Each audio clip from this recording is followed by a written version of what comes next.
to talk about India's thumping win against West Indies in 3 days. I'm joined at this hour by Gursharan Singh, former Indian Test cricketer, and also by Rakesh Rao, the deputy editor of Hindu. Well, Gursharan, let me come to you. Good morning. We expected India to wrap up this win against West Indies. Even, ChatGPT was predicting it. But the way it was done, would you say that couldn't have been predicted, the thumping win that India had under 3 days? I think it was always predicted. When I saw the first day, when the match started, it appeared that we are playing in India. The pitch which it was behaving, it was turning from the day one. So I think Indians were very happy to see this type of wicket in West Indies. Then Ravichandran Ashwin, no doubt, exceptional. I think he should never be dropped from any test matches, whether in India, whether outside, because you see his record, and if we see his bowling, that is exceptional. His batting also. I was just having a look. He has scored 3,200 runs in Test cricket with 500 and 1350. That means he is a genuine bowling all-rounder. And Ravindra Jadeja, no doubt, nothing to take away from him. He is also a great player, no doubt. And plus, it's a mismatch. You can say West Indies cricket. I think they have to do something. All their players, mostly they are playing in T20 leagues. They don't play for their country, and I think it is very difficult for West Indies to make good teams in Test cricket. They have to put something like the Indian BCCI is doing.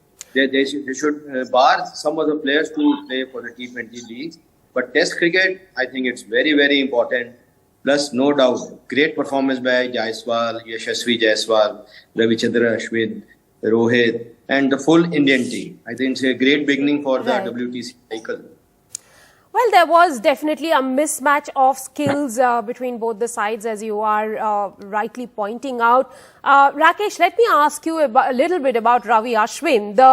The skills that we got to see, some of the deliveries that Ravichandran Ashwin bowled, though it looked like subcontinental conditions, would you say, looking at it, he's like old wine that's growing old and becoming finer every day? Vika, see, we all are aware that Ashwin has his skill sets. But the point is, look at the opposition. The opposition is not even equipped to handle a turning, ball there. So for him to look so good, it was only that the opposition is so weak. They don't know how to play spin. And to make it worse, this guy is coming at the back of being dropped. Now, obviously, he is, he's there to prove a point. And, what a thing for, both Rahul as well as the coach who is in charge of, was suggesting that what kind of bowling attack we should have. WTC was an embarrassment, yes. And Ashwin, by taking all these wickets, has made it worse for Rahul. Now, the point is that, coming back to the kind of opposition which the Indians are up against, obviously this West Indies team is not the one that, you expect,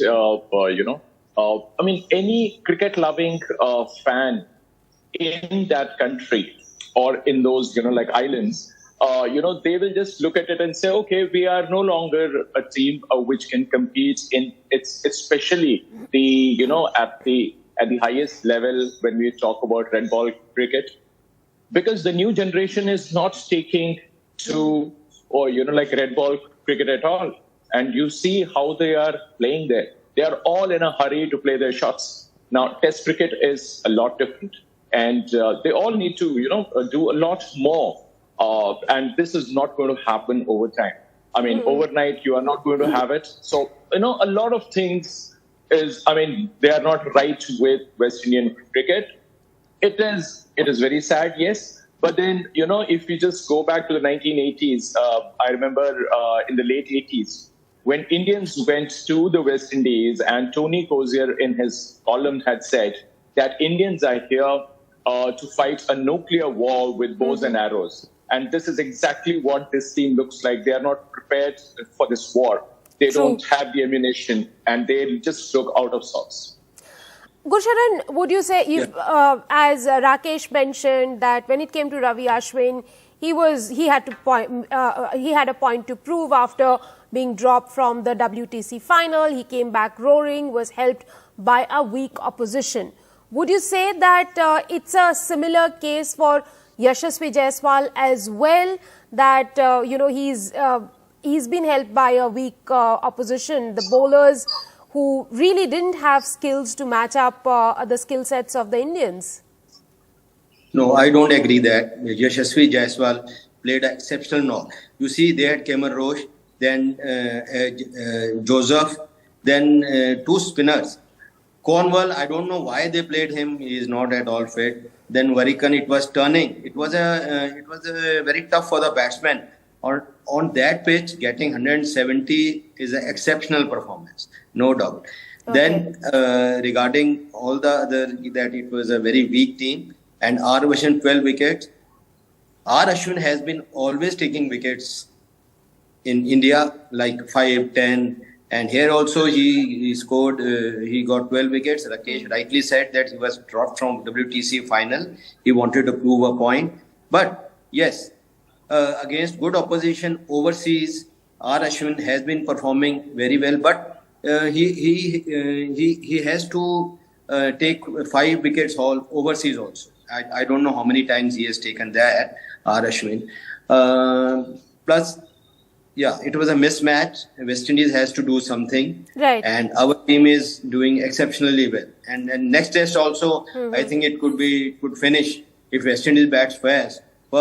I think then also it can finish in 3-4 days. Well, those are not good predictions. Rakesh, we have very little time. I have to ask you, and I'm really curious to know about this. Do you think that WTC final or WTC format should be played in a 2-tier format? The top teams, played separately, and then there is a different competition that is held for the weaker teams, and they are given some incentive to qualify? Because for me, I think that this entire format is flawed. For the simple reason, when India and Pakistan don't play each other even once, what sort of a world championship is this? I mean, if you think that Pakistan has a good team, I mean, if you also say that, okay, this team is not good enough to appear in the top 4, that means you can, sort of relegate it to, tier 2. But the point here is you don't have teams. Out of these 9 teams, 5 teams are so weak. I mean, you will see these kind of, outcomes where one team is winning hands down in 3 days. And Indians, given the kind of strength that they have at home, if Indians are trailing, Indians need to get these 12 points at home. Or, the maximum at home. They can actually win by choice at home. So, absolutely, this kind of a thing, I mean, this favors India. This we saw last year. It's actually Indians a sad story for Test cricket, a weak West Indies side taking on a mighty Indian side. Well, thank you very much, gentlemen, for joining me on the broadcast this morning.